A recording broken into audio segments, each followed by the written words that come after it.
दुआएं भी ऐसी दिल से निकलती थी कि वो आज भी मुझे अपने अल्फाजों पे भी जो है हैरानगी होती है। मैं तो अल्लाह के हाथ फैलाता था, अल्लाह ताला तो यूसुफ अलैहिस्सलाम को कुएं से निकाल के बादशाह बनाने पे कादिर है।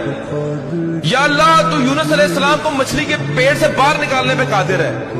या अल्लाह तू मोहम्मद सल्लल्लाहु अलैहि वसल्लम को गार से निकालने पे कादिर है। या अल्लाह तू मूसा अलैहिस्सलाम को फिरौन के ऊपर गालिब करने पे कादिर है। या अल्लाह तू इब्राहिम अलैहिस्सलाम को आग से निकालने पर कादिर है। या अल्लाह मेरा मसला तेरे आगे क्या है? 1.5 महीना मुझे आज भी याद है, 1.5 महीना, और जिस चुंगल में मैं फंसा था वहां से आजाद हो गई। मेरी 100% रिकवरी हो गई, मैं बिल्कुल इजी हो गया।